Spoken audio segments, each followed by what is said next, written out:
എന്നാൽ ഇവർ ഈ 18 തേക്കാൻ വേണ്ടിയിട്ട് നോട്ടീസിൽ കുറേയാണ് എഴുതി ചേർന്നത്. ഇതിൽ പലതും ഞാൻ ഒരു 1-2 ഉദാഹരണം പറയാം. ഒന്നരോ, ജിന്നുകളിൽ സൽബുദ്ധികളും ദുഷ്ടബുദ്ധികളും അറബി അറിയുന്നവരുമുണ്ട്.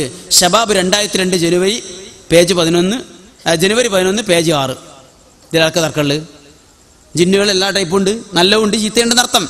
അറബി അറിയുന്നവരുണ്ട്. ഏത് ഭാഷ അറിഞ്ഞാലും കുഴപ്പമില്ല നമുക്ക്. ഇവിടെ നമ്മുടെ വിഷയത്തിൽ അത് ഒരു വിഷയമേ അല്ല. അപ്പോൾ വെറുതെ കൊടുത്താണ് നമ്പർ ഇടാൻ വേണ്ടിയിട്ട്. വേറെ എന്താ, ജിന്നുകളിൽ മുസ്ലിം ജിന്നും കാഫിർ ജിന്നുമുണ്ട്. കാഫിർ ജിന്നിനു വേണ്ടി പണിയെടുക്കുന്നവർ, ജിന്ന് സേവ നടത്തുന്നവർ മനുഷ്യ പിശാചുക്കളാണ്. ഷബാബിലുണ്ട്. Shabab 99 May 21 page 6. അതുപോലെ വേറൊന്ന്, സിദ്ധന്മാരുടെയും പുണ്യവാളന്മാരുടെയും ദിവ്യാത്ഭുതങ്ങളാകുന്ന തോന്നലുകൾക്ക് പിന്നിൽ പൈശാചികമായി കുതന്ത്രങ്ങളും ദുർബോധനങ്ങളുമാണ്. ഷബാബ്. ഇതിലൊന്നും ഇവിടെ തർക്കമില്ല. എന്നാൽ തർക്കമുള്ള വിഷയങ്ങൾ എന്ന് പറയുന്നതിൽ പ്രധാനപ്പെട്ട പങ്ക് വഹിച്ചിരിക്കുന്നത് ഡോക്ടർ ബിലാൽ ഫിലിപ്സ് എഴുതിയിരിക്കുന്ന ചില ലേഖനങ്ങളാണ്. ഡോക്ടർ ബിലാൽ ഫിലിപ്സിനെ കേരളത്തിന് പരിചയപ്പെടുത്തിയത് ആരാന്നറിയാമോ? കേരള നദുവത്തുൽ മുജാഹിദീന. AP അബ്ദുൽ ഖാദർ മൗലവി ജനറൽ സെക്രട്ടറി ആയിരിക്കുന്ന കാലത്ത് കേരള നദുവത്തുൽ മുജാഹിദീനാണ് ഡോക്ടർ ബിലാൽ ഫിലിപ്സിനെ കേരളത്തിന് പരിചയപ്പെടുത്തിയത്. 97 പിലാത്ര സമ്മേളനം ഉദ്ഘാടനം ചെയ്യുന്നത് ഡോക്ടർ ബിലാൽ ഫിലിപ്സ് ആണ്. പന്നൂർ വിചാരിച്ചത് ആ സമ്മേളനത്തിലൊക്കെ വന്ന ആളായതുകൊണ്ട് ഒക്കെ നമ്മൾ ആളെന്നാവുന്ന കരുതിയതാവും, എന്താണെന്നറിയില്ല. ആ ബിലാൽ ഫിലിപ്സിന്റെ കുറെ ലേഖനങ്ങൾ ഇതിൽ വന്നിട്ടുണ്ട്. അതിലൊന്നാണിത്, ഏലസുകളും ശകുനങ്ങളും, ബിലാൽ ഫിലിപ്സ്. വേറൊന്ന്, ഇത് 99 കേട്ടോ. പിന്നെ ഒരു ലേഖനം ജ്യോതിഷം, അതും 99 മെയ്. ഈ പ്രശ്നങ്ങളൊക്കെ ഉണ്ടാണ് ഈ കാലത്താണ്. ഇതിലൊക്കെ വന്നിരിക്കുന്ന കുറെ അബദ്ധങ്ങളുണ്ട് ഇതിൽ. പക്ഷെ ഒരു സംഗതി എന്താണെന്നറിയോ, ഇവർ ആദർശ വ്യതിയാനം ആരോപിച്ച് നടക്കുന്ന കാലത്ത് ഇപ്പറഞ്ഞ ഷബാബിലൊക്കെ ഇവർ മഷിയിട്ട് തെരഞ്ഞെടുത്തു എന്തെങ്കിലും ഒരു പരാമർശം കിട്ടുമെന്ന്. എന്തിന്? നമുക്ക് നേരെ ആദർശ വ്യതിയാനം ആരോപിക്കാൻ. എന്നാൽ മുജാഹിദ് പ്രസ്ഥാനത്തിന്റെ ആദർശത്തിന് വിരുദ്ധമായ എന്തെങ്കിലും സംഗതികൾ ഇതിലുണ്ടായിരുന്നുവെങ്കിൽ അവർ പറയേണ്ടിയിരുന്നു. ഇപ്പറഞ്ഞൊക്കെ ഉണ്ടല്ലോ, ഉണ്ടെങ്കിൽ എന്തുകൊണ്ട് അന്ന് പറഞ്ഞില്ല? അത് ആദർശ വ്യതിയാനമാണെന്ന് പറഞ്ഞാൽ അറബികൾ വിടൂല. കാരണം സലഫികളുടെ വിശ്വാസങ്ങൾക്ക് വേണ്ടിയിട്ടാണ് അവരിത് പ്രചരിപ്പിച്ചുകൊണ്ടിരിക്കുന്നത്. ഞങ്ങൾ മനഃപൂർവ്വം സംശയിക്കുന്നു 99 മറ്റുമൊക്കെ ഷബാബിൽ വന്നിരിക്കുന്ന ലേഖനങ്ങൾ EK പന്നൂർ മനഃപൂർവ്വം കൊടുത്തതാണോ? കാരണം എന്താ, സംഘടനാ പ്രശ്നം അവിടെ നിന്ന് ആരംഭിക്കുന്നത് പ്രത്യക്ഷത്തിൽ ആരംഭിക്കുന്നത് മുമ്പേ ഉണ്ടെങ്കിലും പ്രത്യക്ഷത്തിൽ ആരംഭിക്കുന്നത് 99 ആ 99 മെയ് മാസത്തിലൊക്കെ വന്നിരിക്കുന്ന ലേഖനത്തിലാണ് ഈ വിഷയമുള്ളത്.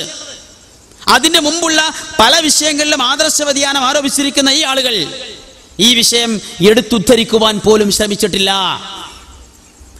മനഃപൂർവം EK പന്നൂര് ഈ കളി കളിക്കുകയായിരുന്നുവോ എന്ന് ഞങ്ങൾ സംശയിക്കുന്നു. എന്നാൽ ഇവിടെ പരാമർശിച്ചിരിക്കുന്ന ചില സംഗതികളുണ്ട്. എന്താ, പിശാചിന് ചില പ്രത്യേകമായിരിക്കുന്ന കാര്യങ്ങൾ ചെയ്യാൻ കഴിയും എന്നൊക്കെ പറഞ്ഞ് ഷബാബിൽ വന്നു എന്നുള്ളതാണ്. യഥാർത്ഥത്തിൽ അത് ഒരു വെട്ടിമാറ്റിയതാണ്. ഞാനൊരു ഒരൊറ്റ ഉദാഹരണം, സമയം വൈകുന്നുണ്ട്, ഇത് നമുക്കൊന്ന് വായിച്ചു നോക്കാം. വേദന ജപശക്തി കൊണ്ട് ഇല്ലാതാകുമോ? കുത്രാത്തീവും തൈപ്പൂയ മഹോത്സവത്തിലും ആയുധങ്ങളും ശൂലങ്ങളും നാക്കിലും ചുണ്ടിലും ശരീരത്തിലും കുത്തിക്കയറ്റുമ്പോൾ രക്തം പൊടിയുകയോ വേദനിക്കുകയോ ചെയ്യുന്നില്ല. ഇത് അവർ ഉരുവിടുന്ന കീർത്തനങ്ങളുടെയും ജപങ്ങളുടെയും ശക്തി കൊണ്ടാണെന്ന് അവർ അവകാശപ്പെടുന്നു. ഒരു സ്വകാര്യ TV ചാനൽ പരിപാടി മുസ്ലിമിന്റെ അഭിപ്രായം എന്ത്? അബ്ദുൽ വഹാബ് ഇരിവേറ്റി. ആ ചോദ്യത്തിന്റെ ഉത്തരം, വേദന ഒരു മനോശാരീരിക പ്രതിഭാസമാണ്. ചില ആളുകൾക്ക് സ്വതവേ തന്നെ വേദന ഏറെ സഹിക്കാൻ കഴിവുണ്ട്. ചിലർക്ക് നിസ്സാര വേദന തന്നെ അസഹനീയമായ അനുഭവമായി തോന്നുകയും ചെയ്യും. വേദനയുടെ നേർക്ക് മനസ്സ് എങ്ങനെ പ്രതികരിക്കുന്നു എന്നതിൻ്റെ അടിസ്ഥാനത്തിലും അത് ലഘുവോ ഗുരുതരമോ ആകാനിടയുണ്ട്. വേദന സഹിച്ചാൽ വലിയ പുണ്യമോ നേട്ടമോ കിട്ടാനുണ്ടെന്ന് വിശ്വസിക്കുന്നവർക്ക് അതൊരു പ്രശ്നമായി തോന്നാറില്ല.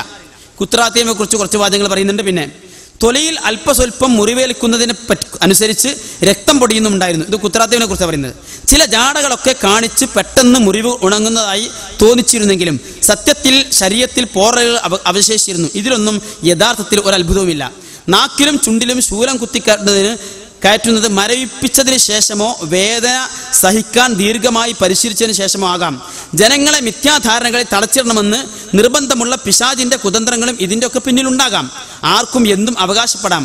മിടുക്കന്മാർക്ക് ഏത് അസംബദ്ധകളും സാധാരണക്കാരെ വിശ്വസിപ്പിക്കാൻ കഴിഞ്ഞെന്നും വരാം. ബഹുജനങ്ങളെ വശീകരിക്കാൻ വേണ്ട മസാലകൾ തേടി നടക്കുന്ന ചാനലുകളും സിവിലും ക്രിമിനലുമായ റാത്തീബുകൾ കാലത്തിന്റെ ചവറ്റുകൊട്ടയിൽ നിന്ന് തെരഞ്ഞെടുത്ത് കൊണ്ടുവരുന്നതിൽ അത്ഭുതപ്പെടാനില്ല. നരകത്തിലേക്ക് നയിക്കുന്ന ഈ അസംബന്ധങ്ങളൊക്കെ അവഗണിച്ചു തള്ളേണ്ടവരാണ് സത്യവിശ്വാസികൾ. ആരെങ്കിലും കടലിന് മുകളിലൂടെ നടന്നു കാണിച്ചാലും വായുവിലൂടെ കൈകൾ തുഴഞ്ഞു നീന്തിയാലും പിശാച് അവനെ താങ്ങിക്കൊണ്ടു പോവുകയായിരിക്കുമെന്ന് കരുതുകയല്ലാതെ അവന് ദിവ്യത്വം കൽപ്പിക്കാൻ ഇസ്ലാമിൽ വകുപ്പില്ല. ഇവിടെ ഈ കുത്രാത്തീപിലൊക്കെ കാണിക്കുന്ന ഈ ക്രിമിനൽ ഉണ്ടല്ലോ, അതുപോലെ ചില തൈപ്പൂയങ്ങളൊക്കെ കാണിക്കുന്ന ഈ വിദ്യകളുണ്ടല്ലോ, ഇതിനൊക്കെ കുറിച്ച് ചോദിച്ച ചോദ്യത്തിന് അവസാനം പറഞ്ഞിരിക്കുന്ന ഒരു വാചകം മാത്രമാണ് ഇവിടെ എടുത്തുദ്ധരിച്ചത്. എന്നാൽ ഇതിനെക്കുറിച്ച് തന്നെ പിന്നീട് ശബാബിൽ വീണ്ടും വരുന്നുണ്ട്. നമുക്ക് അവിടെ നോക്കാം. മനുഷ്യനിർമ്മിത യന്ത്ര സഹായത്തോടെയോ നിരന്തര പരിശ്രമത്തിലൂടെയോ നേടിയെടുത്ത കഴിവിലൂടെയോ അല്ലാതെ ഒരാൾക്ക് കടലിലൂടെ നടക്കാൻ, ആകാശത്തിലൂടെ പറക്കാൻ പിശാച് സഹായിക്കുമെന്ന് എനിക്ക് വിശ്വസിക്കാൻ കഴിയുന്നില്ല. മുസ്ലിം അങ്ങനെ വിശ്വസിക്കുന്നു. മുസ്ലിം സൂചിപ്പിച്ച ആയത്തുകളൊന്നും മുസ്ലിമിന്റെ ആ ധാരണയ്ക്ക് തെളിവല്ല എന്ന് പറഞ്ഞുകൊണ്ട് ഒരു ചോദ്യം. ആ ചോദ്യത്തിന് ആ ചോദ്യത്തിൽ കുറച്ചുണ്ട്. അതുകൊണ്ട് ഒരാളെ കടലിന് മുകളിലൂടെ നടത്താൻ കഴിവുള്ളവൻ അള്ളാഹുവാണ്, ആകാശത്തുകൂടി പറത്തുന്നവൻ അള്ളാഹുവാണ്, പിശാച് അല്ല എന്ന വാദം ഇപ്പോഴും നിലനിൽക്കുന്നു. മറിച്ച് തെളിവുണ്ടെങ്കിൽ വ്യക്തമാക്കുമല്ലോ. ഇത് ഡോക്ടർ അബ്ദുൾ റഷീദ് കുതിരക്കുളം അതിന് കൊടുക്കുന്ന ഉത്തരം. പിശാചിന് പരിമിതികളില്ലാത്ത അഭൗതിക കഴിവുണ്ടെന്ന് സ്ഥാപിക്കാനല്ല, പ്രത്യുത ദിവ്യത്വം വാദിച്ചുകൊണ്ട് അത്ഭുതങ്ങൾ കാണിക്കുന്നവരെ പിന്തുണക്കുന്നത് പിശാചായിരിക്കുമെന്ന് ഉണർത്താനാണ് ഡോക്ടറുടെ ചോദ്യങ്ങൾക്ക് കാരണമായ പരാമർശങ്ങൾ മുസ്ലിം നടത്തിയത്. സൃഷ്ടികളിൽ പലർക്കും ദൈവീകമായ കഴിവുകൾ ഉണ്ടെന്ന് തോന്നിച്ചുകൊണ്ട് ജനങ്ങളെ ബഹുദൈവാരാധനയിലേക്ക് നയിക്കുകയാണ് പിശാചിന്റെ പദ്ധതിയുടെ പ്രധാന ഭാഗം. കുറച്ചുകൂടി താഴോട്ട് വന്നാൽ പിന്നെയും പറയുന്നു. ഒരിക്കൽ കൂടെ വ്യക്തമാക്കട്ടെ, ദിവ്യാത്ഭുതങ്ങൾ എന്ന് പറഞ്ഞ് ചിലതൊക്കെ കാണിക്കുകയും ദൈവിക കഴിവുകൾ അവകാശപ്പെടുകയും ചെയ്യുന്ന ആർക്കും ദിവ്യത്വത്തിന്റെ യാതൊരു അംശവും ഇല്ലെന്നും മനുഷ്യപ്രകൃതിക്ക് അതീതമായി വല്ലതും കണ്ടാൽ പോലും അത് പിശാചിന്റെ പിന്തുണയോടെ സംഭവിക്കുന്നതാകാനേ സാധ്യതയുള്ളൂവെന്നുമാണ് മുസ്ലിം എഴുതിയത്. പിശാചിന് എന്തും ചെയ്യാൻ കഴിവുണ്ടെന്ന് സമർത്ഥിക്കാൻ മുസ്ലിം ഉദ്ദേശിച്ചിട്ടില്ല. അങ്ങനെ ആരെങ്കിലും ധരിക്കാൻ ഇടയായിട്ടുണ്ടെങ്കിൽ ഖേദിക്കുന്നു.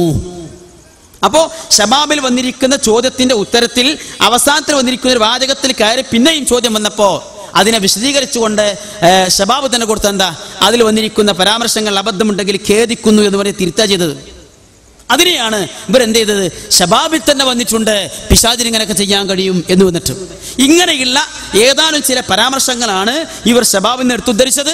യഥാർത്ഥത്തിൽ അതിന് ശബാബിനെ അവർക്ക് എന്തായാലും പഠിക്കാൻ കഴിയില്ല. കാരണം പ്രധാനപ്പെട്ട കാര്യങ്ങളൊക്കെ ഇ.കെ. എമ്പന്നൂര് ഇതിന്റെ സ്ഥാനത്തിരിക്കുന്ന സന്ദർഭത്തിലുള്ളതാണ്.